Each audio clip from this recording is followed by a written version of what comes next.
did great, okay? So your next vaccine is going to be in 8 weeks. That's what many kids and parents are told. But children don't really have to wait 2 months. I don't think people know that they can accelerate the second dose if they are giving informed consent to do so.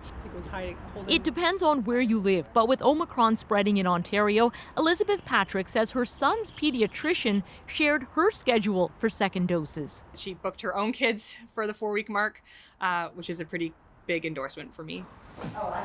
During Pfizer's trials, children were given their 2 doses 3 weeks apart. That is what Health Canada approved.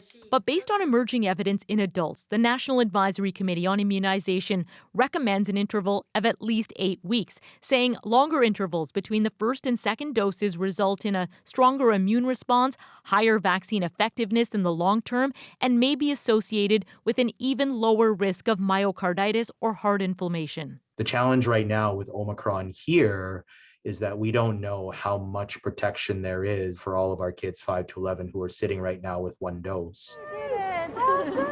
If it's possible, Dr. Alex Wong says he may move up his son's second shot. Other experts say while it's safe, only a third of Canadian kids aged 5 to 11 have had first doses yet, and lineups of adults waiting for third doses are growing by the day. We have to prioritize the adults, but if we can get that done, and that's done in certain places, then yes, kids could get their doses sooner. Christmas ball? Mm-hmm. Yeah. Luke's mom was able to book his second shot 4 weeks after his first to before Christmas. It feels like we're entering a new stage of the pandemic, and it's becoming more and more urgent to be fully immunized as quickly as possible. Right? She knows he might not be protected long term, but expects a booster for kids is coming sometime next year. Christine Birak, CBC News, Toronto. Okay, so let's bring in Dr. Alex Wong once again, because Dr. Wong, through the magic of television, we just heard that you may be moving your child's second shot up. Is there a downside to shortening that interval? Honestly, probably not at this point, Andrew. I mean, NACI, when they made the recommendations 4 weeks ago, we didn't even have anything about Omicron at all, and things have changed so much in such a short period of time. You know, I know there's still a lot of questions and concerns about heart inflammation events like myocarditis and pericarditis, but there have been millions of doses given to ages 5 to 11 kids in the US and Canada, and we've seen essentially almost no heart inflammation events thus far.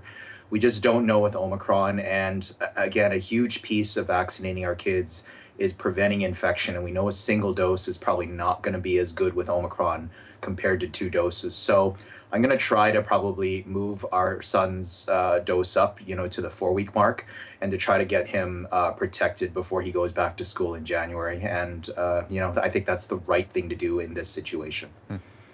Okay, Dr. Wong, we have another viewer question for you, this one from Mandy in London, Ontario. Have a listen. Given the ample evidence that COVID is airborne and ventilation is an important mitigation measure, what advice would you give to parents making decisions around sending their children to places like schools, hockey arenas, etc.? Okay, complicated question there. Kids 5 to 11, only single dose, those who have it already, the younger ones, not at all. How do people weigh the risks in public spaces? Yeah, thanks, Adrienne. This is tough. I think you got to look at all the individual risks and considerations at play. With Omicron, as we've discussed, there's a high risk when you're in an unmasked, poorly ventilated indoor setting, like an arena, for example, or like older schools. You also have to look and see who your bubble contains. And if you have elderly persons who are medically vulnerable, that's probably a situation where you probably want to be more cautious as well, honestly, given the transmissibility of Omicron. So we need to balance this with the importance of having our kids be at school, be involved in sports and extracurriculars.